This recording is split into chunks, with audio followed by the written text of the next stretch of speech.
Chapter 22. The voyage came to an end. We landed and proceeded to Paris. I soon found that I had overtaxed my strength and that I must repose before I could continue my journey.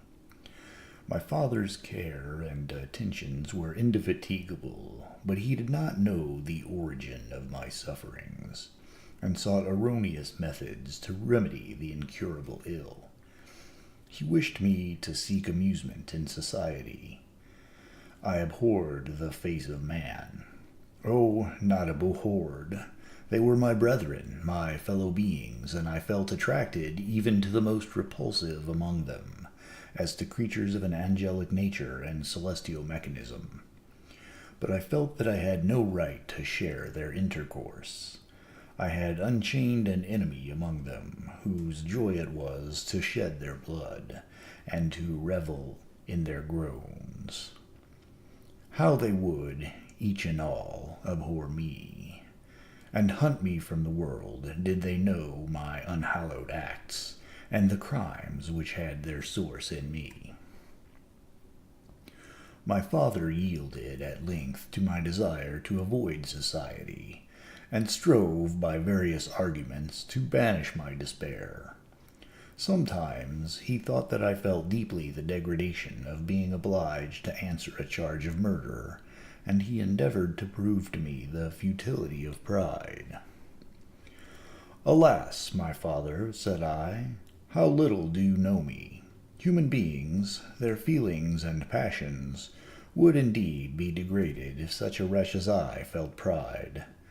Justine, poor unhappy Justine, was as innocent as I, and she suffered the same charge. She died for it, and I am the cause of this.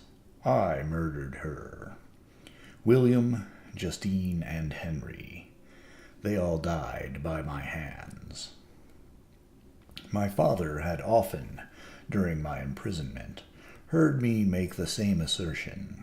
When I thus accused myself, he sometimes seemed to desire an explanation, and at others he appeared to consider it as the offspring of delirium, and that, during my illness, some idea of this kind had presented itself to my imagination, the remembrance of which I preserved in my convalescence. I avoided explanation, and maintained a continual silence concerning the wretch I had created. I had a persuasion that I should be supposed mad, and this in itself would forever have chained my tongue. But besides, I could not bring myself to disclose a secret which would fill my hearer with consternation, and make fear and unnatural horror the inmates of his breast. I checked, therefore, my impatient thirst for sympathy, and was silent when I would have given the world to have confided the fatal secret. Yet still words like those I have recorded would burst uncontrollably from me. I could offer no explanation of them, but their truth in part relieved the burden of my mysterious woe. Upon this occasion, my father said, with an expression of unbounded wonder, "My dearest Victor, what infatuation is this? My dear son, I entreat you never to make such an assertion again." "I am not mad," I cried energetically. "The sun and the heavens, who have viewed my operations, can bear witness of my truth. I am the assassin of those most innocent victims. They died by my machinations. 1,000 times would I have shed my own blood, drop by drop, to have saved their lives. But I could not, my father. Indeed, I could not sacrifice the whole human race." The conclusion of this speech convinced my father that my ideas were deranged, and he instantly changed the subject of our conversation, and endeavored to alter the course of my thoughts. He wished, as much as possible, to obliterate the memory of the scenes that had taken place in Ireland, and never alluded to them, or suffered me to speak of my misfortunes. As time passed away, I became more calm. Misery had her dwelling in my heart, but I no longer talked in the same incoherent manner of my own crimes. Sufficient for me was the consciousness of them.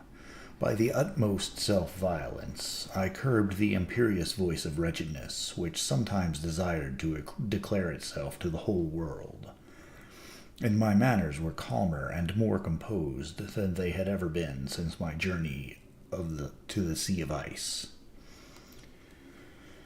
A few days before we left Paris on our way to Switzerland, I received the following letter from Elizabeth. My dear friend, it gave me the greatest pleasure to receive a letter from my uncle dated at Paris. You are no longer at a formidable distance, and I may hope to see you in less than a fortnight. My poor cousin, how much you must have suffered. I expect to see you looking even more ill than when you quitted Geneva. This winter has passed most miserably, tortured as I have been by anxious suspense. Yet I hope to see peace in your countenance, and to find that your heart is not totally void of comfort and tranquillity. Yet I fear that the same feelings now exist that made you so miserable a year ago, even perhaps augmented by time. I would not disturb you at this period, when so many misfortunes weigh upon you, but a conversation that I had with my uncle previous to his departure renders some explanation necessary before we meet. Explanation, you may possibly say. What can Elizabeth have to explain? If you really say this, my questions are answered, and all my doubts satisfied. But you are distant from me, and it is possible that you may dread, and yet be pleased with this explanation. And in a probability of this being the case, I dare not any longer postpone writing what, during your absence, I have often wished to express to you, but have never had the courage to begin. You well know, Victor, that our union had been the favored plan of your parents ever since our infancy. We were told this when young, and taught to look forward to it as an event that would certainly take place. We were affectionate playfellows during childhood, and I believe dear and valued friends to one another as we grew older.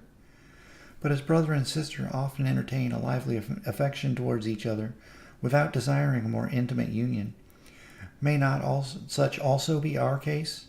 Tell me, dearest Victor, answer me, I conjure you, by our mutual happiness, with simple truth. Do you not love another? You have traveled. You have spent several years of your life at Ingolstadt, and I confess to you, my friend, that when I saw you last autumn so unhappy, flying to solitude from the society of every creature, I could not help supposing that you might regret our connection, and believe yourself bound in honor to fulfill the wishes of your parents, although they opposed themselves to your inclinations. But this is false reasoning. I confess to you, my friend, that I love you, and that in my airy dreams of futurity you have been my constant friend and companion. But it is your happiness I desire as well as my own when I declare to you that our marriage would render me eternally miserable, unless it were the dictate of your own free choice. Even now I weep to think that, borne down as you are by the cruelest misfortunes, you may stifle, by the word honor, all hope of that love and happiness which would alone restore you to yourself. I, who have so disinterested an affection for you, may increase your miseries tenfold by being an obstacle to your wishes. Ah, Victor, be assured that your cousin and playmate has too sincere a love for you not to be made miserable by this supposition. Be happy, my friend, and if you obey me in this one request, remain satisfied that nothing on earth will have the power to interrupt my tranquility. Do not let this letter disturb you. Do not answer tomorrow or the next day, or even until you come, if it will give you pain. My uncle will send me news of your health, and if I see but one smile on your lips when we meet, occasioned by this or any other exertion of mine, I shall need no other happiness. Elizabeth Lavenza. This letter revived in my memory what I had before forgotten, the threat of the fiend. "I will be with you on your wedding night." Such was my sentence, and on that night would the daemon employ every art to destroy me and tear me from the glimpse of happiness which promised partly to console my sufferings. On that night he had determined to consummate his crimes by my death. Well, be it so. A deadly struggle would then assuredly take place. in which, if he were victorious, I should be at peace, and his power over me be at end. If he were vanquished, I should be a free man. Alas, what freedom, such as the peasant enjoys when his family have been massacred before his eyes, his cottage burnt, his lands laid waste, and he is turned adrift, homeless, penniless, and alone, but free. Such would be my liberty, except that in my Elizabeth I possessed a treasure, alas, balanced by those horrors of remorse and guilt, which would pursue me until death. Sweet and beloved Elizabeth, I read and reread her letter, and some softened feelings stole into my heart, and dared to whisper paradisiacal dreams of love and joy. But the apple was already eaten, and the angel's arm bared to drive me from all hope. Yet I would die to make her happy. If the monster executed his threat, death was inevitable. Yet again I considered whether my marriage would hasten my fate. My destruction might indeed arrive a few months sooner, but if my torturer should suspect that I postponed it, influenced by his menaces, he would surely find other, and perhaps more dreadful means of revenge. He had vowed to be with me on my wedding night, yet he did not consider that threat as binding him to peace in the meantime. For as if to show me that he was not yet satiated with blood, he had murdered Clerval immediately after the enunciation of his threats. I resolved, therefore, that if my immediate union with my cousin would conduce either to hers or my father's happiness, my adversary's designs against my life should not retard it a single hour. In this state of mind, I wrote to Elizabeth. My letter was calm and affectionate. I fear, my beloved girl, I said, that little happiness remains for us on earth. Yet all that I may one day enjoy is centered in you. Chase away your idle fears. To you alone do I consecrate my life, and my endeavors for contentment. I have one secret, Elizabeth, a dreadful one. When revealed to you, it will chill your frame with horror, and then, far from being surprised at my misery, you will only wonder that I survive what I have endured. I will confide this tale of misery and terror to you the day after our marriage shall take place. For, my sweet cousin, there must be a perfect confidence between us.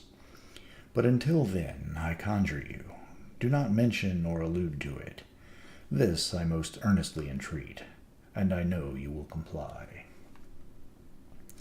In about a week after the arrival of Elizabeth's letter, we returned to Geneva. The sweet girl welcomed me with warm affection, yet tears were in her eyes, as she beheld my emaciated frame and feverish cheeks. I saw a change in her also. She was thinner, and had lost much of that heavenly vivacity which had before charmed me.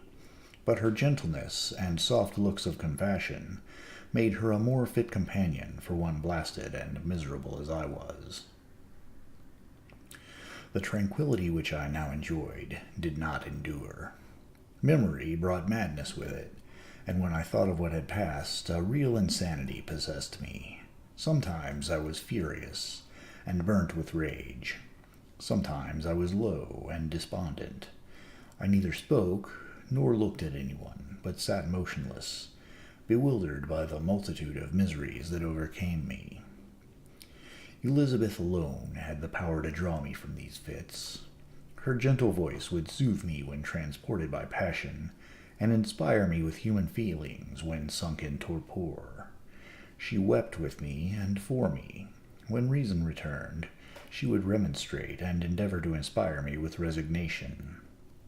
Ah, it is well for the unfortunate to be resigned, but for the guilty there is no peace.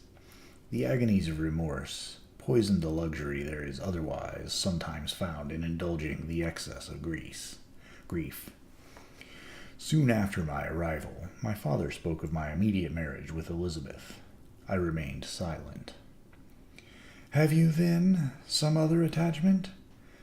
None on earth. I love Elizabeth, and look forward to our union with delight. Let the day therefore be fixed, and on it I will consecrate myself, in life or death, to the happiness of my cousin." "My dear Victor, do not speak thus. Heavy misfortunes have befallen us, but let us only cling closer to what remains, and transfer our love for those whom we have lost to those who yet live. Our circle will be small, but bound close by the ties of affection and mutual misfortune. And when time shall have softened your despair, new and dear objects of care will be born to replace those of whom we have been so cruelly deprived." Such were the lessons of my father. But to me the remembrance of the threat returned, nor can you wonder that, omnipotent as the fiend had yet been in his deeds of blood, I should almost regard him as invincible, and that when he had pronounced the words, "I shall be with you on your wedding night," I should regard the threatened fate as unavoidable. But death was no evil to me. It was the loss of Elizabeth were balanced with it. And I, therefore, with a contented and even cheerful countenance, agreed with my father that if my cousin would consent, the ceremony should take place in 10 days, and thus put, as I imagined, the seal to my fate.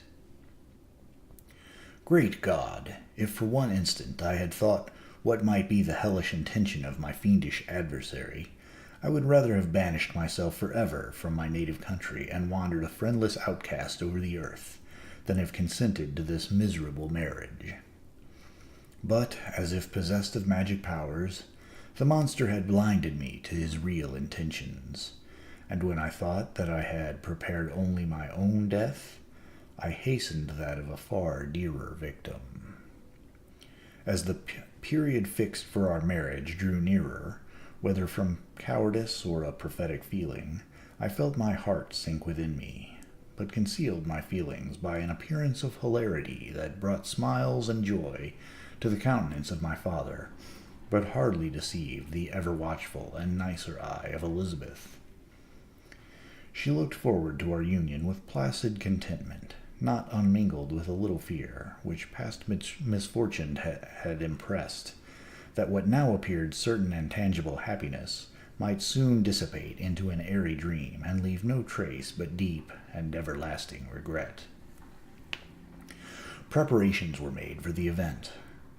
Congratulatory visits were received, and all wore a smiling appearance.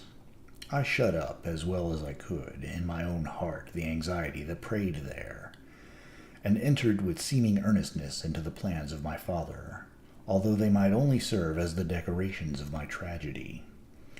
Through my father's exertions, a part of the inheritance of Elizabeth had been restored to her by the Austrian government.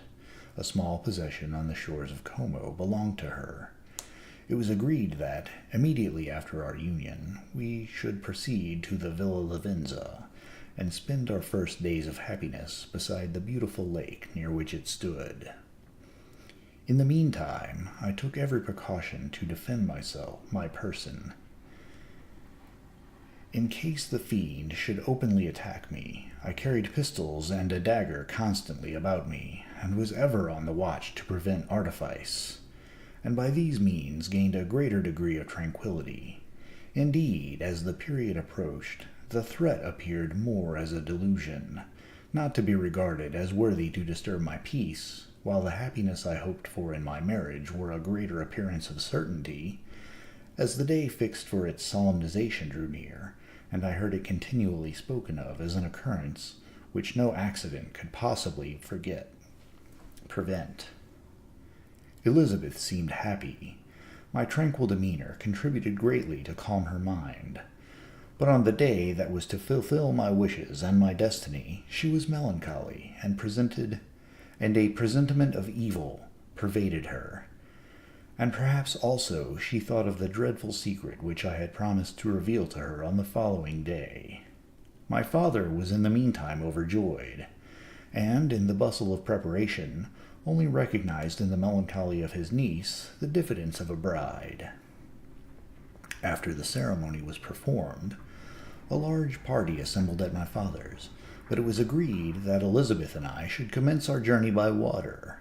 sleeping that night at Evian and continuing our voyage on the following day. The day was fair, the wind favorable. All smiled on our nuptial embarkation. Those were the last moments of my life, during which I enjoyed the feeling of happiness. We passed rapidly along. The sun was hot, but we were sheltered from its rays by a kind of canopy.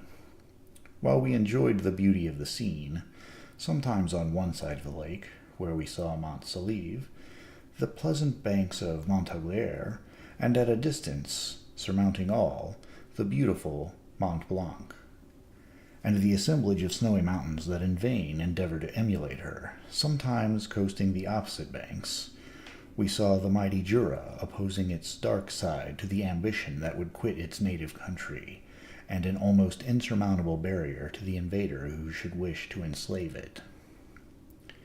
I took the hand of Elizabeth. "You are sorrowful, my love.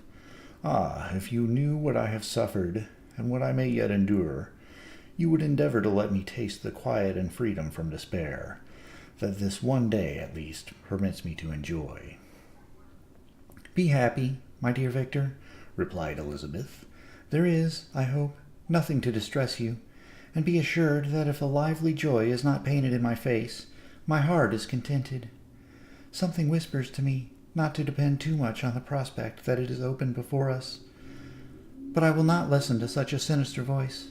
Observe how fast we move along, and how the clouds, which sometimes obscure and sometimes rise above the dome of Mont Blanc, render this scene of beauty still more interesting. Look also at the innumerable fish that are swimming in the clear waters, where we can distinguish every pebble that lies at the bottom. What a divine day! How happy and serene all nature appears!" Thus Elizabeth endeavored to divert her thoughts and mine from all reflection upon melancholy subjects, but her temper was fluctuating. Joy for a few instants shone in her eyes, but it continually gave place to distraction and reverie. The sun sunk lower in the heavens. We passed the river Drance, and observed its path through the chasms of the higher and the glens of the lower hills. The Alps here come closer to the lake, and we approached the amphitheater of mountains which forms its eastern boundary.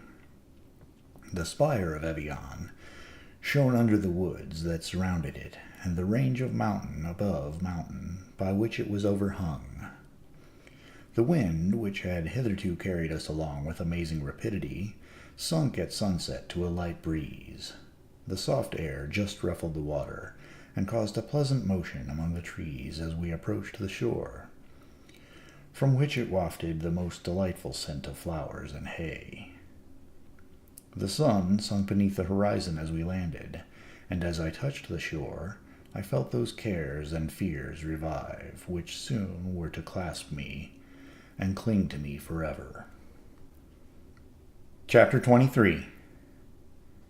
It was 8 o'clock when we landed.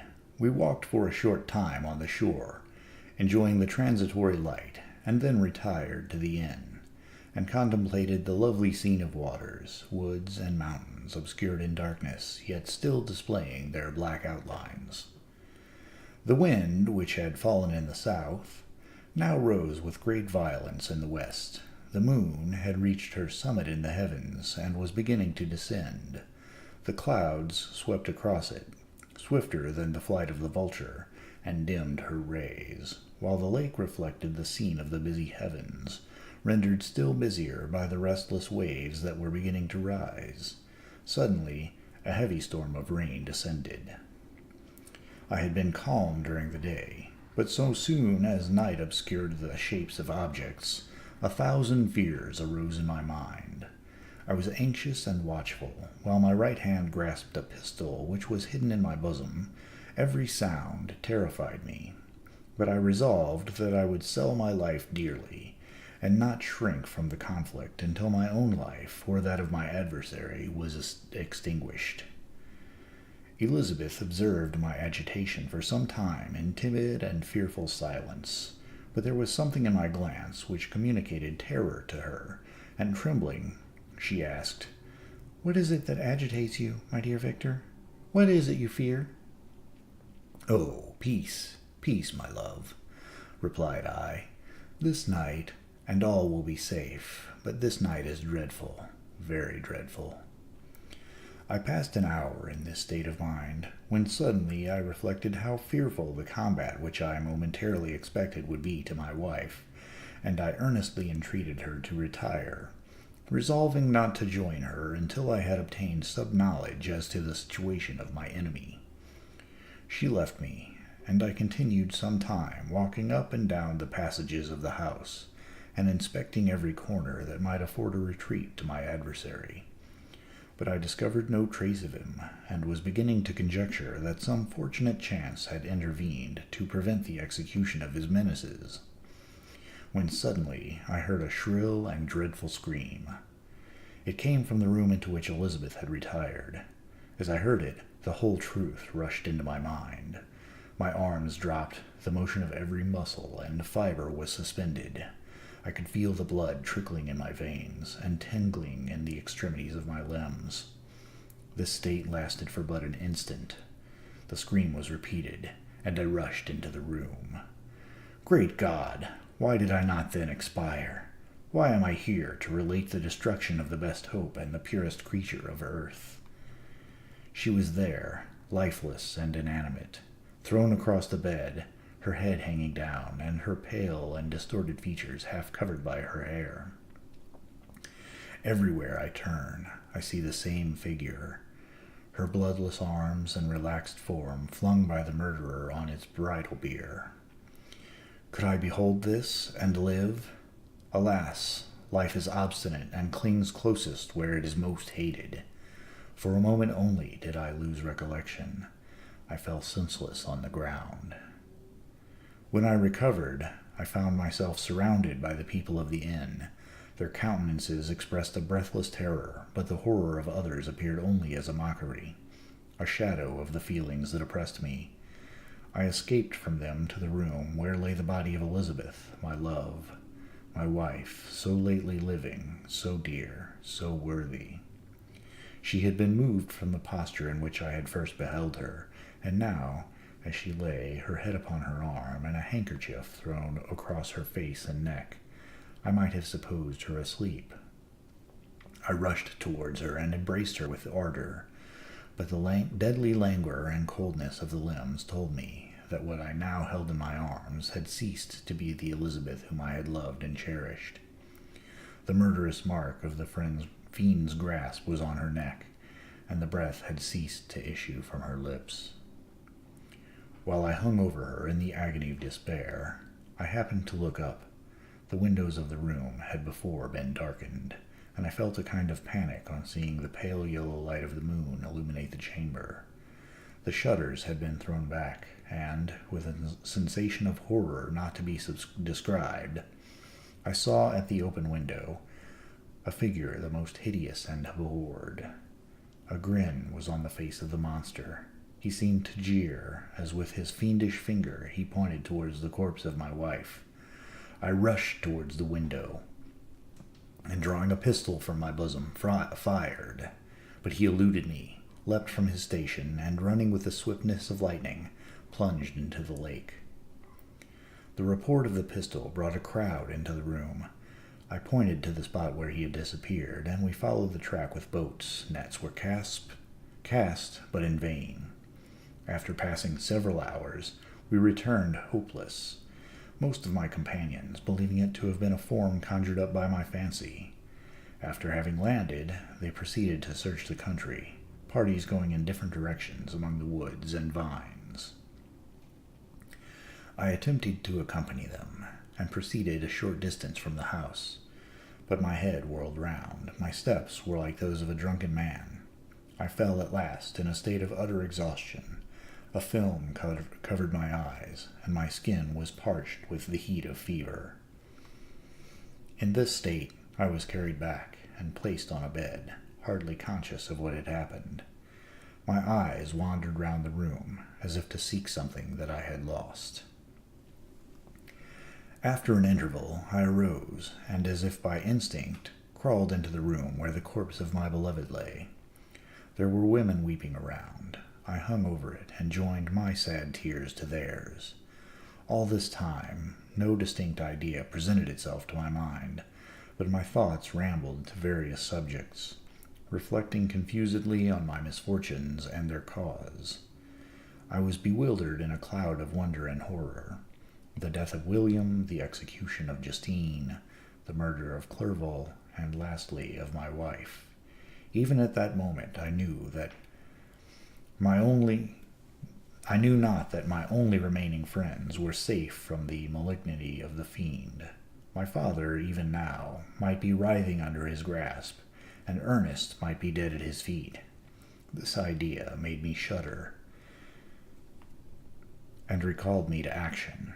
I started up and resolved to return to Geneva with all possible speed. There were no horses to be procured, and I must return by the lake, but the wind was unfavorable, and the rain fell in torrents. However, it was hardly morning, and I might reasonably hope to arrive by night.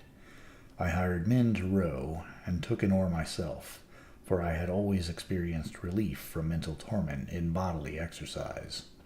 But the overflowing misery I now felt, and the excess of agitation that I endured, rendered me incapable of any exertion. I threw down the oar, and leaning my head upon my hands, gave way to every gloomy idea that arose. If I looked up, I saw the scenes which were familiar to me in my happier time, and which I had contemplated but the day before in the company of her who was now but a shadow and a recollection. Tears streamed from my eyes. The rain had ceased for a moment, and I saw the fish play in the waters as they had done a few hours before. They had then been observed by Elizabeth. Nothing is so painful to the human mind as a great and sudden change. The sun might shine, or the clouds might lower, but nothing could appear to me as it had done the day before. A fiend had snatched from me every hope of future happiness. No creature had ever been so miserable as I was. So frightful an event is single in the history of man. But why should I dwell upon the incidents that followed this last overwhelming event? Mine has been a tale of horrors. I have reached their acme, and what I must now relate can but be tedious to you. Know that one by one my friends were snatched away. I was left desolate. My own strength is exhausted, and I must tell, in a few words, what remains of my hideous narration. I arrived at Geneva. My father and Ernest yet lived, but the former sunk under the tidings that I bore. I see him now, excellent and venerable old man. His eyes wandered in vacancy, for they had lost their charm and their delight.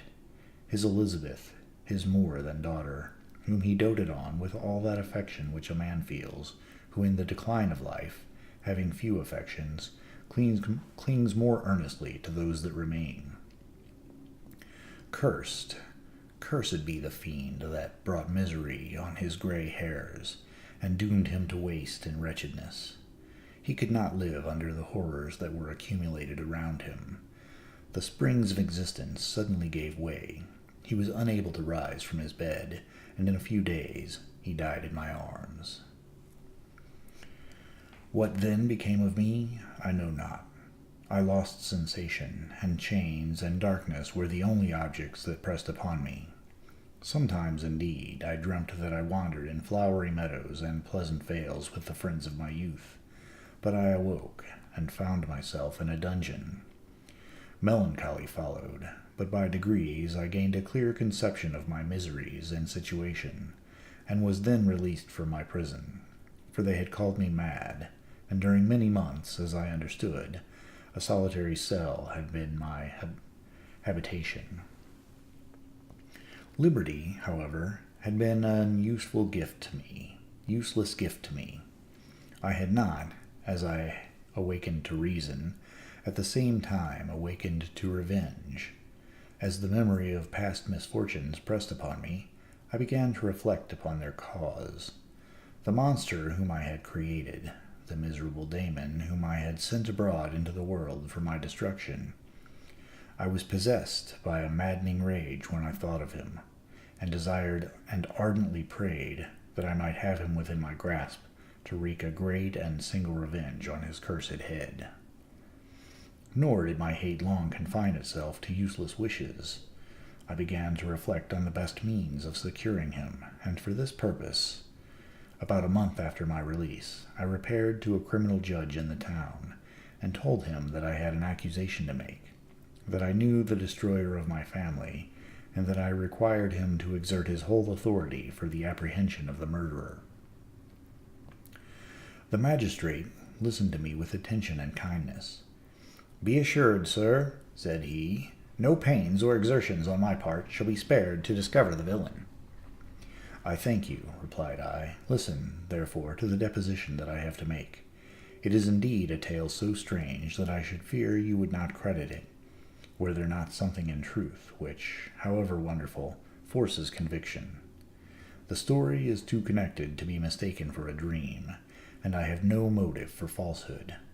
My manner, as I thus addressed him, was impressive but calm. I had formed in my own heart a resolution to pursue my destroyer to death, and this purpose quieted my agony, and for an interval reconciled me to life. I now related my history, briefly but with firmness and precision, marking the dates with accuracy, and never deviating into invective or exclamation. The magistrate appeared at first perfectly incredulous, but as I continued he became more attentive and interested. I saw him sometimes shudder with horror, at others a lively surprise, unmingled with disbelief, was painted on his countenance. When I had concluded my narration, I said, "This is the being whom I accuse, and for whose seizure and punishment I shall call upon you to exert your whole power. It is your duty as a magistrate, and I believe and hope that your feelings as a man will not revolt from the execution of those functions on this occasion." This address caused a considerable change in the physiognomy of my own auditor. He had heard my story with that half kind of belief that is given to a tale of spirits and supernatural events, but when he was called upon to act officially in consequence, the whole tide of his incredulity returned. He, however, answered mildly, "I would willingly afford you every aid in your pursuit, but the creature of whom you speak appears to have powers which would put all my exertions to defiance. Who can follow an animal which can traverse the sea of ice and inhabit caves and dens where no man would venture to intrude? Besides, some months have elapsed since the commission of his crimes, and no one can conjecture to what place he has wandered, or what region he may now inhabit. I do not doubt that he hovers near the spot which I inhabit, and if he has indeed taken refuge in the Alps, he may be hunted like the chamois, and destroyed as a beast of prey. But I perceive your thoughts. You do not credit my narrative, and you do not intend to pursue my enemy with the punishment which is his desert." As I spoke, rage sparkled in my eyes. The magistrate was intimidated. "You are mistaken," said he. "I will exert myself, and if it is in my power to seize the monster, be assured that he shall suffer punishment proportionate to his crimes. But I fear, from what you have yourself described to be his properties, that this will prove impracticable. And thus, while every proper measure is pursued, you should make up your mind to disappointment." "That cannot be. But all that I can say will be of little avail. My revenge is of no moment to you, yet while I allow it to be a vice, I confess that it is the devouring and only passion of my soul. My rage is unspeakable when I reflect that the murderer, whom I have turned loose upon society, still exists. You refuse my just demand. I have just one resource. I will devote myself, either in my life or death, to his destruction." I trembled with excess of agitation as I said this. There was a frenzy in my manner, and something, I doubt not, of that haughty fierceness which the martyrs of old are said to have possessed. But to a Genevan magistrate whose mind was occupied by far other ideas than those of devotion and heroism, this elevation of mind had much the appearance of madness. He endeavored to soothe me as a nurse does a child, and reverted to my tale as the effects of delirium. "Man," I cried, "how ignorant thou art in thy pride of wisdom! Cease! You know not what it is you say." I broke from the house, angry and disturbed, and retired to meditate on some other mode of action.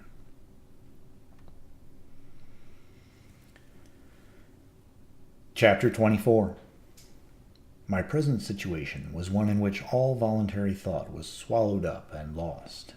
I was hurried away by fury. Revenge alone endowed me with strength and composure. It molded my feelings, and allowed me to be calculating and calm, at periods when otherwise delirium or death would have been my portion. My first resolution was to quit Geneva forever. My country, which, when I was happy and beloved, was dear to me, now in my adversity became hateful. I provided myself with a sum of money, together with a few jewels which had belonged to my mother, and departed. And now my wanderings began, which are to cease but with life. I have traversed a vast portion of the earth, and have endured all the hardships which travelers in deserts and barbarous countries are wont to meet. How I have lived I hardly know. Many times have I stretched my failing limbs upon the sandy plain, and prayed for death. But revenge kept me alive. I dared not die, and leave my adversary in being. When I quitted Geneva, my first labor was to gain some clue by which I might trace the steps of my fiendish enemy. But my plan was unsettled, and I wandered many hours round the confines of the town, uncertain what path I should pursue. As night approached, I found myself at the entrance of the cemetery where William, Elizabeth, and my father reposed. I entered it and approached the tomb which marked their graves. Everything was silent except the leaves of the trees, which were gently agitated by the wind. The night was nearly dark, and the scene would have been solemn and affecting even to an uninterested observer. The spirits of the departed seemed to flit around, and to cast a shadow, which was felt but not seen, around the head of the mourner. The deep grief which this scene had at first excited quickly gave way to rage and despair. They were dead, and I lived. Their murderer also lived, and to destroy him I must drag out my weary existence. I knelt on the grass and kissed the earth, and with quivering lips exclaimed, "By the sacred earth on which I kneel, by the shades that wander near me, by the deep and eternal grief that I feel, I swear, and by thee, O night, and the spirits that preside over thee, to pursue the daemon who caused this misery, until he or I shall perish in mortal conflict. For this purpose I will preserve my life. To execute this dear revenge will I again behold the sun, and tread the green herbage of earth, which otherwise should vanish from my eyes forever. And I call upon you, spirits of the dead, and on you, wandering ministers of vengeance, to aid and conduct me in my work. Let the cursed and hellish monster drink deep of agony. Let him feel the despair that now torments me." I had begun my adjuration with solemnity, and with an awe which almost assured me that the shades of my murdered friends had heard and approved of my devotion. But the Furies possessed me as I concluded, and rage choked my utterance. I was answered through the stillness of the night by a loud and fiendish laugh. It rung on my ears long and heavily. The mountains re-echoed it, and I felt as if all hell surrounded me with mockery and laughter. Surely in that moment I should have been possessed by frenzy, and have destroyed my miserable existence. But that my vow was heard, and that I was reserved for vengeance. The laughter died away, when a well-known and abhorred voice, apparently close to my ear, addressed me in an audible whisper. I am satisfied, miserable wretch. You have determined to live, and I am satisfied. I darted towards the spot from which the sound proceeded, but the devil eluded my grasp. Suddenly, the broad disk of the moon arose and shone full upon his ghastly and distorted shape as he fled with more than mortal speed. I pursued him, and for many months this has been my task. Guided by a slight clue, I followed the windings of the Rhone, but vainly. The blue Mediterranean appeared, and by a strange chance, I saw the fiend enter by night and hide himself in a vessel bound for the Black Sea. I took my passage in the same ship, but he escaped, I know not how. Amidst the wilds of Tartary and Russia, although he still evaded me, I have ever followed in his track. Sometimes the peasants, scared by this horrid apparition, informed me of his path. Sometimes he himself, who feared that if I lost all trace of him, I should despair and die, left some mark to guide me. The snows descended upon my head, and I saw the print of his huge step on the white plain. To you first entering on life, to whom care is new and agony unknown, how can you understand what I have felt and still feel? Cold, want, and fatigue were the last pains which I was destined to endure. I was cursed by some devil, and carried about with me my eternal hell. Yet still a spirit of good followed and directed my steps, and, when I most murmured, would suddenly extricate me from seemingly insurmountable difficulties. Sometimes, when nature, overcome by hunger, sunk under the exhaustion, a repast was prepared for me in the desert that restored and inspirited me. The fare was, indeed, coarse, but such as the peasants of the country ate. But I will not doubt that it was set there by the spirits that I had invoked to aid me. Often, when all was dry, the heavens cloudless, and I was parched by thirst, a slight cloud would bedim the sky, shed the few drops that revived me, and vanish. I followed, when I could, the courses of the rivers, but the Daemon generally avoided these, as it was here that the population of the country chiefly collected. In other places human beings were seldom seen, and I generally subsisted on the wild animals that crossed my path. I had money with me, and gained the friendship of the villagers by distributing it, or I brought with me some food that I had killed, which, after taking a small part, I always presented to those who had provided me with fire and utensils for cooking. My life, as it passed thus, was indeed hateful to me, and it was during sleep alone that I could taste joy. O blessed sleep! Often, when most miserable, I sank to repose, and my dreams lulled me even to rapture. The spirits that guarded me had provided these moments, or rather hours, of happiness, that I might retain strength to fulfill my pilgrimage. Deprived of this respite, I should have sunk under my hardships. During the day I was sustained and inspirited by the hope of night, for in sleep I saw my friends, my wife, and my beloved country. Again I saw the benevolent countenance of my father, heard the silver tones of my Elizabeth's voice, and beheld Clerval enjoying health and youth. Often, when wearied by a toilsome march, I persuaded myself that I was dreaming until night should come, and that I should then enjoy reality in the arms of my dearest friends. What agonizing fondness did I feel for them! How did I cling to their dear forms, as sometimes they haunted even my waking hours, and persuade myself that they still lived.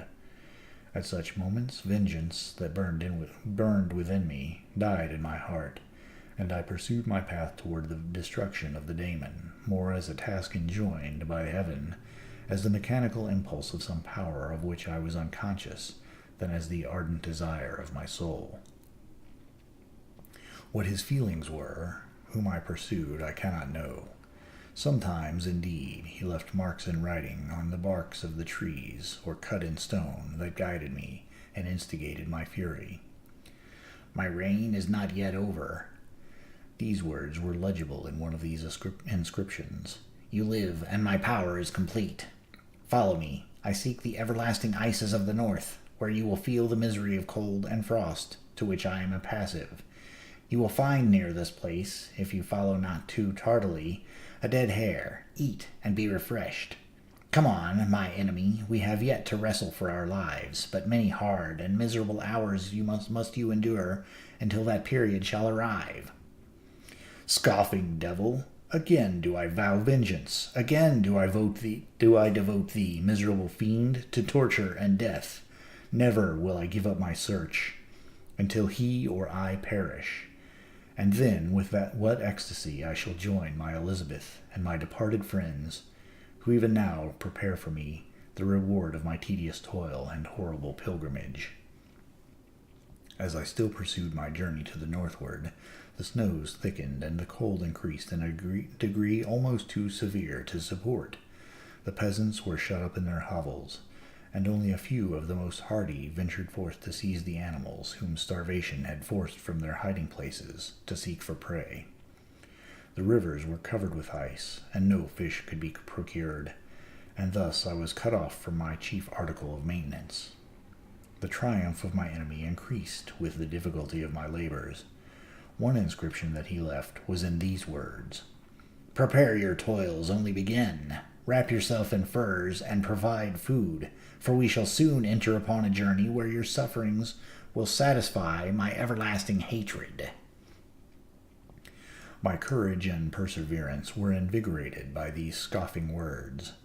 I resolved not to fail in my purpose, and, calling on heaven to support me, I continued with unabated fervor to traverse immense deserts until the ocean appeared at a distance, and formed the utmost boundary of the horizon. Oh, how unlike it was to the blue sea of the south! Covered with ice, it was only to be distinguished from land by its superior wildness and ruggedness. The Greeks wept for joy when they beheld the Mediterranean from the hills of Asia, and hailed with rapture the boundary of their toils. I did not weep, but I knelt down, and with a full heart thanked my guiding spirit for conducting me in safety to the place where I hoped, notwithstanding my adversary's jibe, to meet and grapple with him. Some weeks before this period I had procured a sledge and dogs, and thus traversed the snows with inconceivable speed. I know not whether the fiend possessed the same advantages, but I found that, as before, I had daily lost ground in the pursuit. I now gained on him, so much so that when I first saw the ocean, he was but 1 day's journey in advance, and I hoped to intercept him before he should reach the beach. With new courage, therefore, I pressed on, and in 2 days arrived at a wretched hamlet on the seashore. I inquired of the inhabitants concerning the fiend, and gained accurate information. A gigantic monster, they said, had arrived the night before, armed with a gun and many pistols, putting to flight the inhabitants of a solitary cottage. Through fear of his terrific appearance, he had carried off their store of winter food, and, placing it in a sledge to draw which he had seized on a numerous drove of trained dogs, he harnessed them, and the same night, to the joy of the horror-stricken villagers, had pursued his journey across the sea, in a direction that led to no land, and they conjectured that he must speedily be destroyed by the breaking of the ice, or frozen by the eternal frosts. On hearing this information, I suffered a temporary access of despair. He had escaped me, and I must commence a destructive and almost endless journey across the mountainous ices of the ocean, amidst cold that few of the inhabitants could long endure, and which I, the native of a genial and sunny climate, could not hope to survive. Yet at the idea that the fiend should live and be triumphant, my rage and vengeance returned, and, like a mighty tide, overwhelmed every other feeling. After a slight repose, during which the spirits of the dead hovered round, and instigated me to toil and revenge, I prepared for my journey. I exchanged my land sledge for one fashioned for the inequalities of the frozen ocean, and purchasing a plentiful stock of provisions, I departed from land. I cannot guess how many days have passed since then, but I have endured misery, which nothing but the eternal sentiment of a just retribution burning within my heart, could have enabled me to support. Immense and rugged mountains of ice often barred up my passage, and I often heard the thunder of the ground sea, which threatened my destruction. But again the frost came and made the paths of the sea secure. By the quantity of provision which I had consumed, I should guess that I had passed 3 weeks in this journey, and the continual protraction of hope, returning back upon the heart, often wrung bitter drops of despondency and grief from my eyes. Despair had indeed almost secured her prey, and I should soon have sunk beneath this misery. Once, after the poor animals had conveyed me, had with incredible toil gained the summit of a sloping ice mountain, and one, sinking under his fatigue, died. I viewed the expanse before me with anguish, when suddenly my eye caught a dark speck upon the dusky plain. I strained my sight to discover what it could be, and uttered a wild cry of ecstasy when I distinguished a sledge and the distorted proportions of a well-known form within. Oh, with what a burning gush did hope revisit my heart! Warm tears filled my eyes, which I hastily wiped away, that they might not intercept the view I had of the daemon. But still my sight was dimmed by the burning drops, until, giving way to the emotions that oppressed me, I wept aloud. But this was not the time for delay. I disencumbered the dogs of their dead companion, gave them a plentiful portion of food, and, after an hour's rest, which was absolutely necessary, and yet which was bitterly irksome to me, I continued my route. The sledge was still visible, nor did I again lose sight of it, except at the moments when for a short time some ice rock concealed it with its intervening crags. I indeed perceptibly gained on it, and when, after nearly 2 days' journey, I beheld my enemy at no more than a mile distant, my heart bounded within me. But now, when I appeared almost within grasp of my foe, my hopes were suddenly extinguished, and I lost all trace of him more utterly than I had ever done before. A ground sea was heard. The thunder of its progress, as the waters rolled and swelled beneath me, became every moment more ominous and terrific. I pressed on, but in vain. The wind arose, the sea roared, and, as with the mighty shock of an earthquake, it split and cracked with a tremendous and overwhelming sound. The work was soon finished. In a few minutes, a tumultuous sea rolled between me and my enemy, and I was left drifting on a scattered piece of ice that was continually lessening and thus preparing me for a hideous death. In this manner, many appalling hours passed. Several of my dogs died, and I was about to sink under the accumulation of distress, when I saw your vessel riding at anchor and holding forth to me hopes of succour and life. I had no conception that vessels ever came so far north, and was astounded at the sight. I quickly destroyed part of my sledge to construct oars, and by these means was enabled, with infinite fatigue, to move my ice raft in the direction of your ship. I had determined, if you were going southward, still to trust myself to the mercy of the seas rather than abandon my purpose. I hoped to induce you to grant me a boat with which I could pursue my enemy, but your direction was northward. You took me on board when my vigor was exhausted, and I should soon have sunk under my multiplied hardships into a death which I still dread, for my task is unfulfilled. Oh, when will my guiding spirit, in conducting me to the daemon, allow me the rest I so much desire, or must I die, and yet he live? If I do, swear to me, Walton, that he shall not escape, that you will seek him and satisfy my vengeance in his death. And do I dare to ask of you to undertake my pilgrimage, to endure the hardships that I have undergone? No, I am not so selfish. Yet, when I am dead, if he should appear, if the ministers of vengeance should conduct him to you, swear that he shall not live. Swear that he shall not triumph over my accumulated woes, and survive to add to the list of his dark crimes. He is eloquent and persuasive, and once his words even had power over my heart. But trust him not. His soul is as hellish as his form. full of treachery and fiendish malice. Hear him not. Call on the manes of William, Justine, Clerval, Elizabeth, my father, and of the wretched Victor, and thrust your sword into his heart. I will hover near, and direct the steel aright.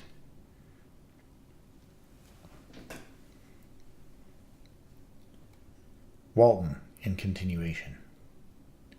You have read this strange and terrific story, Margaret, and do you not feel your blood congeal with horror, like that which even now curdles mine? Sometimes, seized with sudden agony, he could not continue his tale. At others, his voice broken, yet piercing, uttered with difficulty the words so replete with anguish. His fine and lovely eyes were now lighted up with indignation, now subdued to downcast sorrow, and quenched in infinite wretchedness. Sometimes he commanded his countenance and tones, and related the most horrible incidents with a tranquil voice, suppressing every mark of agitation. Then, like a volcano bursting forth, his face would suddenly change to an expression of the wildest rage as he shrieked out imprecations on his persecutor. His tale is connected, and told with an appearance of the simplest truth. Yet I own to you that the letters of Felix and Safie which he showed me, and the apparition of the monster seen from our ship, brought to me a greater conviction of the truth of his narrative than his asseverations. However earnest and connected, such a monster has then really existence. I cannot doubt it, yet I am lost in surprise and admiration. Sometimes I endeavored to gain from Frankenstein the particulars of his creature's formation, but on this point he was impenetrable. "Are you mad, my friend?" said he. "Or whither does your senseless curiosity lead you? Would you also create for yourself and the world a demoniacal enemy? Peace, peace, learn my miseries, and do not seek to increase your own." Frankenstein discovered that I made notes concerning his history. He asked to see them, and then himself corrected and augmented them in many places, but principally in giving life and spirit to the conversations he held with his enemy. "Since you have preserved my narration," said he, "I would not that a mutilated one should go down to posterity." Thus has a week passed away, while I have listened to the strangest tale that ever imagination formed. My thoughts, and every feeling of my soul, have been drunk up by the interest for my guest, which this tale and his own elevated and gentle manners have created. I wish to soothe him, yet can I counsel one so infinitely miserable, so destitute of every hope of consolation, to live? Oh, no, the only joy that he can ever now know will be when he composes his shattered spirit to peace and death. Yet he enjoys one comfort, the offspring of solitude and delirium. He believes that, when he dreams, he holds converse with his friends, and derives from that communion consolation for his miseries, or excitements to his vengeance, that they are not the creations of his fancy, but the beings themselves who visit him from the regions of a remote world. This faith gives a solemnity to his reveries that render them to me almost as imposing and interesting as truth. Our conversations are not always confined to his own history and misfortunes. On every point of general literature, he displays unbounded knowledge and a quick and piercing apprehension. His eloquence is forcible and touching, nor can I hear him, when he relates a pathetic incident, or endeavors to move the passions of pity or love, without tears. What a glorious creature must he have been in the days of his prosperity, when he is thus noble and godlike in ruin.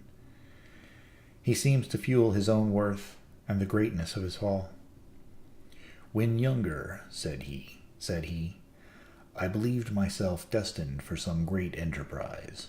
My feelings are profound, but I possessed a coolness of judgment that fitted me for illustrious achievements. This sentiment of the worth of my nature supported me when others would have been oppressed, for I deemed it criminal to throw away in useless grief those talents that might be useful to my fellow creatures. When I reflected on the work I had completed, no less a one than the creation of a sensitive and rational animal, I could not rank myself with the herd of common projectors, but this thought, which supported me in the commencement of my career, now serves only to plunge me lower in the dust. All my speculations and hopes are as nothing, and, like the archangel who aspired to omnipotence, I am chained in an eternal hell. My imagination was vivid, yet my powers of analysis and application were intense. By the union of these qualities, I conceived the idea, and executed the creation of a man. Even now I cannot recollect, without passion, my reveries while the work was incomplete. I trod heaven in my thoughts, now exulting in my powers, now burning with the idea of their effects. From my infancy I was imbued with high hopes and a lofty ambition. But how am I sunk? Oh, my friend, if you had known me as once I was, you would not recognize me in this state of degradation. Despondency rarely visited my heart. A high destiny seemed to bear me on, until I fell, never again to rise. Must I then lose this admirable being? I have longed for a friend. I have sought one who would sympathize with and love me. Behold, on these desert seas, I have found such a one, but I fear I have gained him only to know his value and lose him. I would reconcile him to life, but he repulses the idea. I thank you, Welton, said he, for your kind intentions towards so miserable a wretch. But when you speak of new ties and fresh affections, think you that any can replace those who are gone? Can any man be to me as Clerval was, or any woman another Elizabeth? Even where the affections are not strongly moved by any superior excellence, the companions of our childhood always possess a certain power over our minds, which hardly any friend later can obtain. They know our infantine dispositions, which, however they may be afterwards modified, are never eradicated, and they can judge of our actions with more certain conclusions as to the integrity of our motives. A sister or a brother can never, unless indeed such symptoms have been shown early, suspect the other of fraud or false dealing, when another friend, however strongly he may be attached, may, in spite of himself, be contemplated with suspicion. But I enjoyed friends, dear not only through habit and association, but for their own merits, and wherever I am, the soothing voice of my Elizabeth and the conversation of Clerval will ever be whispered in my ear. They are dead, and but one feeling in such a solitude can persuade me to preserve my life. If I were engaged in any high undertaking or design, fraught with extensive utility to my fellow creatures, then could I live to fulfill it. But such is not my destiny. I must pursue and destroy the thing to whom I gave existence. Then my lot on earth will be fulfilled, and I may die. My beloved sister, I write to you encompassed by peril and ignorant whether I am ever doomed to see dear England and the dearer friends that inhabit it. I am surrounded by mountains of ice, which admit of no escape and threaten every moment to crush my vessel. The brave fellows whom I have persuaded to be my companions look towards me for aid, but I have none to bestow. There is something terribly appalling in our situation, yet my courage and hopes did not desert me. Yet it is terrible to reflect that the lives of all these men are endangered through me. If we are lost, my mad schemes are the cause. And what, Margaret, will be the state of your mind? Will you not hear of my destruction, and will you anxiously await my return? Years will pass, and you will have visitings of despair, and yet be tortured by hope. Oh, my beloved sister, the sickening failing of your heartfelt expectations is, in prospect, more terrible to me than my own death. But you have a husband and lovely children. You may be happy. Heaven bless you and make you so. My unfortunate guest regards me with the tenderest compassion. He endeavors to fill me with hope, and talks as if life were a possession which he valued. He reminds me how often the same accidents have happened to other navigators, who have attempted this sea, and, in spite of myself, he fills me with cheerful auguries. Even the sailors feel the power of his eloquence when he speaks. When he speaks, they no longer despair. He rouses their energies, and while they hear his voice, they believe these vast mountains of ice are molehills, which will vanish before the resolutions of man. These feelings are transitory. Each day of expectation delayed fills them with fear, and I almost dread a mutiny caused by this despair. September 5th. A scene has just passed of such uncommon interest that although it is highly probable that these papers may never reach you, yet I cannot forbear recording it. We are still surrounded by mountains of ice, still in imminent danger of being crushed in their conflict. The cold is excessive, and many of my unfortunate comrades have already found a grave amidst this scene of desolation. Frankenstein has daily declined in health. A feverish fire still glimmers in his eyes, but he is exhausted, and when suddenly roused to any exertion, he speedily sinks again into apparent lifelessness. I mentioned in my last letter the fears I entertained of a mutiny. This morning, as I sat watching the wan countenance of my friend, his eyes half closed and his limbs hanging listlessly, I was roused by half a dozen of the sailors, who demanded admission into the cabin. They entered, and their leader addressed me. He told me that he and his companions had been chosen by the other sailors to come in deputation to me, to make me a requisition which, in justice, I could not refuse. We are immured in ice, and should probably never escape, but they feared that if, as was possible, the ice should dissipate, and a free passage be opened, I should be rash enough to continue my voyage, and lead them into fresh dangers, after they might happily have surmounted this.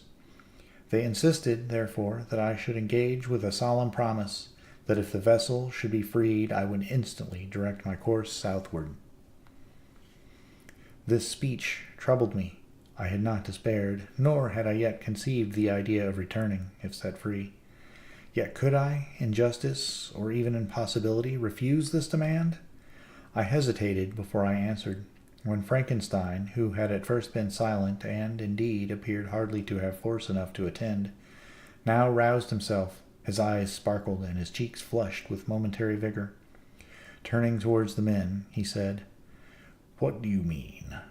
What do you demand of your captain? Are you then so easily turned from your design? Did you not call this a glorious expedition? And wherefore was it glorious? Not because the way was smooth and placid as a southern sea, but because it was full of dangers and terror, because at every new incident your fortitude was to be called forth, and your courage exhibited, because danger and death surrounded. And these you were brave and overcame. For this it was a glorious, for this it was an honorable undertaking. You were hereafter to be hailed as the benefactors of your species, your names adored as belonging to brave men who encountered death for honor and the benefit of mankind. And now, behold, with the first imagination of danger, or, if you will, the first mighty and terrific trial of your courage, you shrink away and are content to be handed down as men who had not strength enough to endure cold and peril. And so, poor souls, they were chilly and returned to their warm firesides. Why, that requires not this preparation.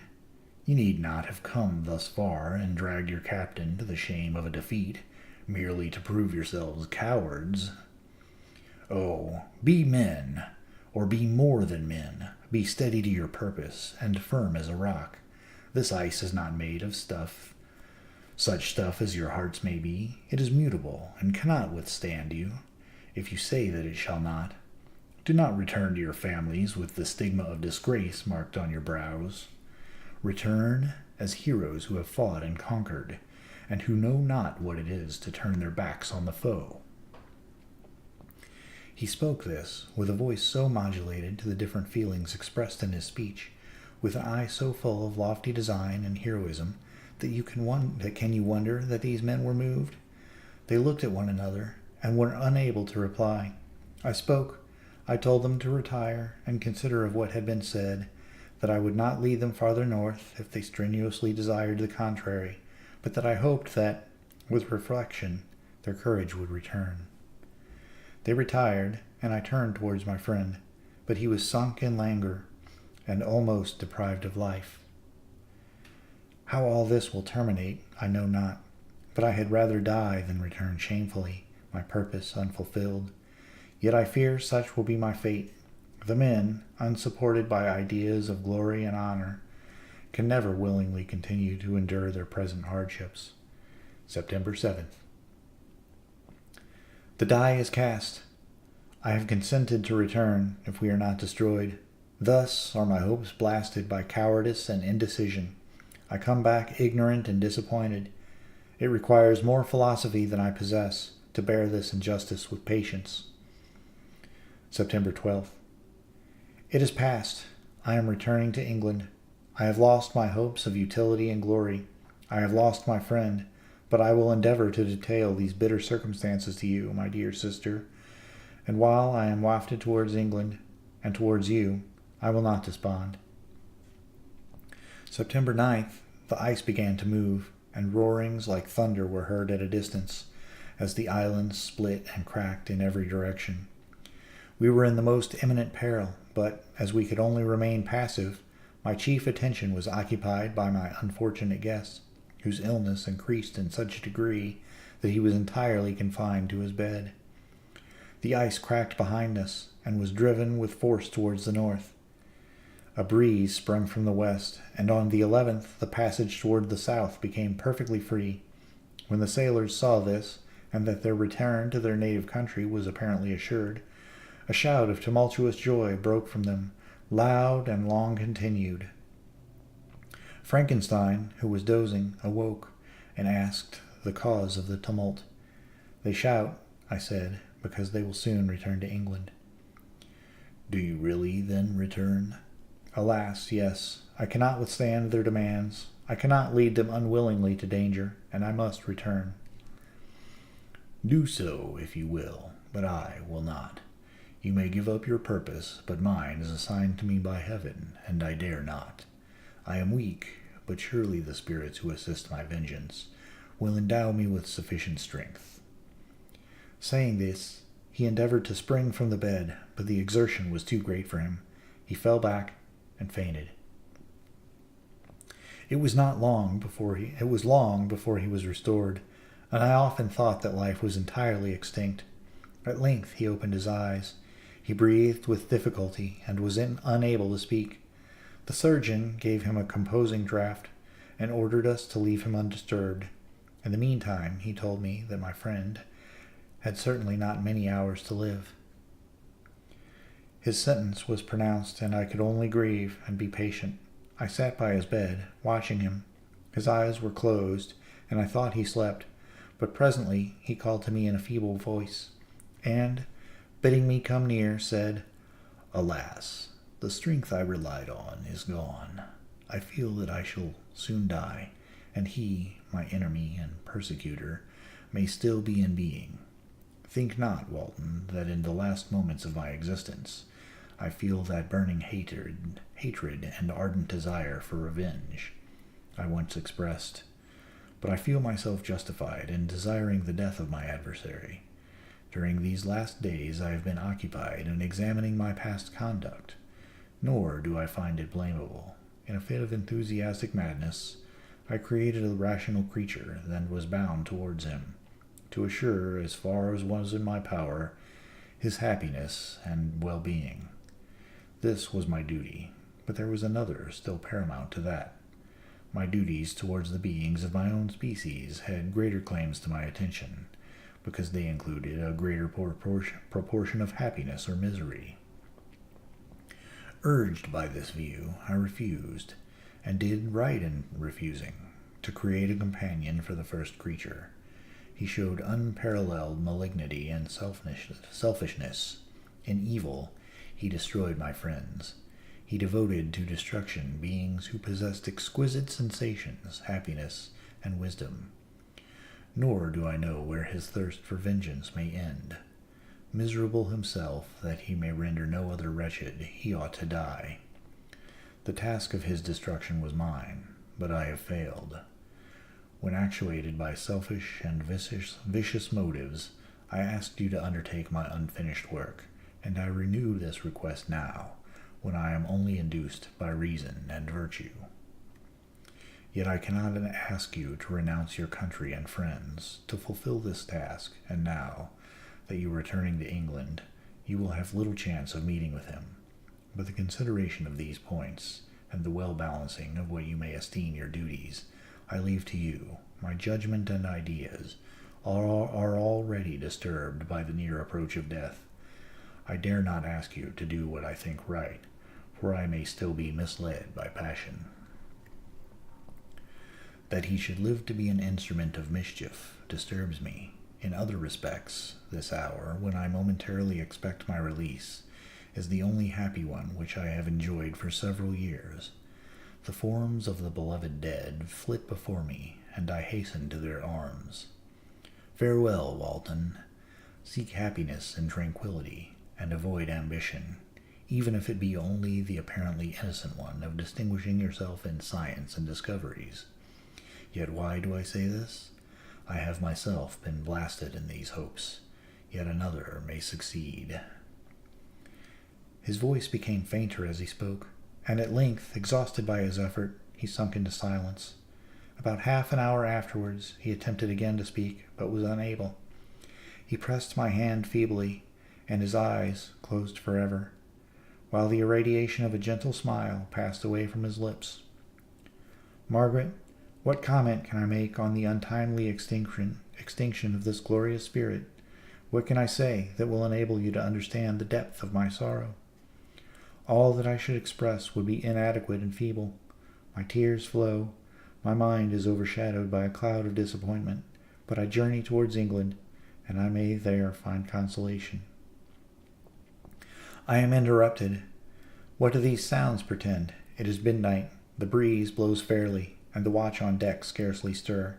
Again, there is a sound as of a human voice, but hoarser. It comes from the cabin where the remains of Frankenstein still lie. I must arise and examine. Good night, my sister. Great God! What a scene has just taken place! I am yet dizzy with the remembrance of it. I hardly know whether I shall have the power to detail it, yet the tale which I have recorded would be incomplete without this final and wonderful catastrophe. I entered the cabin where lay the remains of my ill-fated and admirable friend. Over him hung a form which I cannot find words to describe. Gigantic in stature, yet uncouth and distorted in its proportions. As he hung over the coffin, his face was concealed by long locks of ragged hair, but one vast hand was extended, in color and apparent texture like that of a mummy. When he heard the sound of approach, he ceased to utter exclamations of grief and horror, and sprung towards the window. Never did I behold a vision so horrible as his face, of such loathsome yet appalling hideousness. I shut my eyes involuntarily, and endeavored to recollect what were my duties with regard to this destroyer. I called on him to stay. He paused, looking on me with wonder, and, again turning towards the lifeless form of his creator, he seemed to forget my presence, and every feature and gesture seemed instigated by the wildest rage of some uncontrollable passion. "That is also my victim," he exclaimed. "In his murder my crimes are consummated. The miserable series of my being is wound to its close. O Frankenstein, generous and self-devoted being, what does it avail that I now ask thee to pardon me? I, who irretrievably destroyed thee by destroying all thou lovest? Alas, he is cold and cannot answer me." His voice seemed suffocated, and my first impulses, which had suggested to me the duty of obeying the dying request of my friend in destroying his enemy, were now suspended by a mixture of curiosity and compassion. I approached this tremendous being. I dared not again raise my eyes to his face. There was something so scaring and unearthly in his ugliness. I attempted to speak, but the words died away on my lips.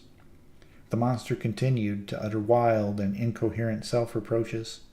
At length, I gathered resolution to address him in a pause of the tempest of his passion. Your repentance, I said, is now superfluous.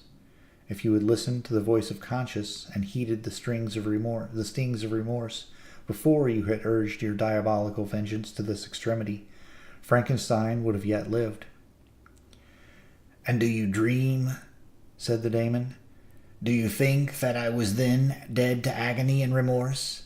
He continued, pointing to the corpse, he suffered not in the consummation of the deed. Oh, not the 10,000th portion of the anguish that was mine during the lingering detail of its execution. A frightful selfishness hurried me on, while my heart was poisoned with remorse. Think you that the groans of Clerval were music to my ears? My heart was fashioned to be susceptible of love and sympathy, and, when wrenched by misery, to vice and hatred. It did not endure the violence of the change, without torture such as you cannot even imagine. After the murder of Clerval, I returned to Switzerland, heartbroken and overcome. I pitied Frankenstein. My pity amounted to horror. I abhorred myself. But when I discovered that he, the author at once of my existence and of its unspeakable torments, dared to hope for happiness, that while he accumulated wretchedness and despair upon me, he sought his own enjoyment in feelings and passions from the indulgence of which I was forever barred, then impotent envy and bitter indignation filled me with an insatiable thirst for vengeance. I recollected my threat, and resolved that it should be accomplished. I knew that I was preparing for myself a deadly torture, but I was the slave, not the master, of an impulse which I detested, yet could not disobey. Yet when she died, nay, then I was not miserable. I had cast off all feeling, subdued all anguish, to riot in the excess of my despair. Evil thenceforth became my good. Urged thus far, I had no choice but to adapt my nature to an element which I had willingly chosen. The completion of my demoniacal design became an insatiable passion, and now it is ended. There is my last victim.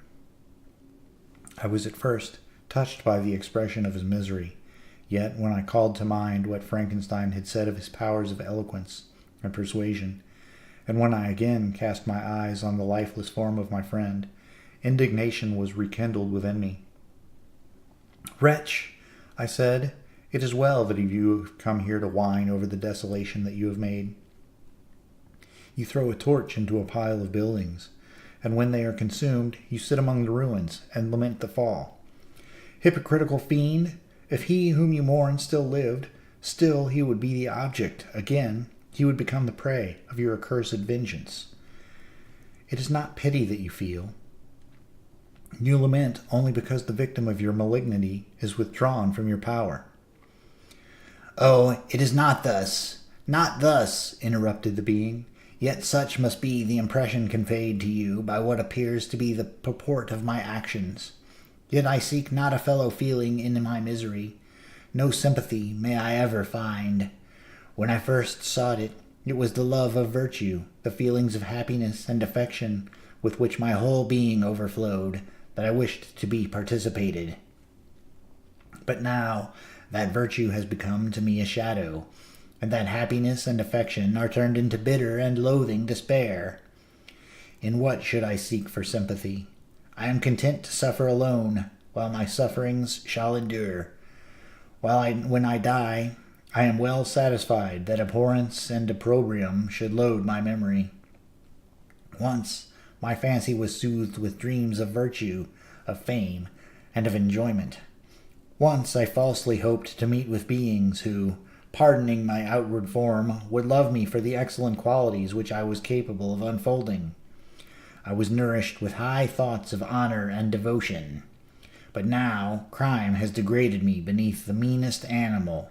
No guilt, no mischief, no malignity, no misery can be found comparable to mine. When I run over the frightful catalogue of my sins, I cannot believe that I am the same creature whose thoughts were once filled with sublime and transcendent visions of the beauty and majesty of goodness. But it is even so. the fallen angel becomes a malignant devil. Yet even that enemy of God and man had friends and associates in his desolation. I am alone. You, who call Frankenstein your friend, seem to have a knowledge of my crimes and his misfortunes, but in the detail which he gave you of them, he could not sum up the hours and months of misery which I endured, wasting in impotent passions. For while I destroyed his hopes, I did not satisfy my own desires. They were forever ardent and craving. Still I desired love and fellowship, and I was still spurned. Was there no injustice in this? Am I to be thought the only criminal when all humankind sinned against me? Why do you not hate Felix, who drove his friend from his door with contumely? Why do you not execrate the rustic who sought to destroy the Savior of his child? Nay, these are virtuous and immaculate beings. I, the miserable and the abandoned, am an abortion to be spurned at and kicked and trampled on. Even now my blood boils at the recollections of this injustice. But it is true that I am a wretch. I have murdered the lovely and the helpless. I have strangled the innocent as they slept, and grasped to death his throat who never injured me or any other living thing. I have devoted my Creator, the select specimen of all that is worthy of love and admiration among men, to misery. I have pursued him even to that irredeemable ruin. There he lies, white and cold in death. You hate me, but your abhorrence cannot equal that with which I regard myself. I look at the hands which executed the deed. I think on the heart in which the imagination of it was conceived, and long for the moment when these hands will meet my eyes, when that imagination will haunt my thoughts no more. Fear not that I shall be the instrument of future mischief. My work is nearly complete. Neither yours nor any man's death is needed to consummate the series of my being, and accomplish that which must be done, but it requires my own. Do not think that I shall be slow to perform this sacrifice. I shall quit your vessel on the ice raft which brought me thither, and shall seek the most northern extremity of the globe. I shall collect my funeral pile, and consume to ashes this miserable frame, with that its remains may afford no light to any curious and unhallowed wretch who would create another such as I have been. I shall die. I shall no longer feel the agonies which now consume me, or be the prey of feelings unsatisfied, yet unquenched. He is dead who called me into being, and when I shall be no more, the very remembrance of us both will speedily vanish. I shall no longer see the sun or stars, or feel the winds play on my cheeks. Light, feeling, and sense will pass away, and in this condition must I find my happiness. Some years ago, when the images of which this world affords first opened upon me, when I felt the cheering warmth of summer, and heard the rustling of the leaves and the warbling of the birds, and these were all to me, I should have wept to die. Now it is my only consolation. Polluted by crimes and torn by the bitterest remorse, where can I find rest but in death? Farewell, I leave you, and in you the last of humankind whom these eyes will ever behold. Farewell, Frankenstein, if thou wert yet alive, and yet cherished a desire of revenge against me, it would be better satiated in my life than in my destruction. But it was not so. Thou didst seek my extinction, that I might not cause greater wretchedness. And if yet, in some mode unknown to me, thou hadst not ceased to think and feel, thou wouldst not desire against me a vengeance greater than that which I feel. Blasted as thou wert, my agony was still superior to thine, for the bitter sting of remorse will not cease to rankle in my wounds, until death shall close them forever. But soon, he cried, with sad and solemn enthusiasm, I shall die, and what I now feel will be no longer felt. Soon these burning miseries will be extinct. I shall ascend my funeral pile triumphantly, and exult in the agony of the torturing flames. The light of that conflagration will fade away.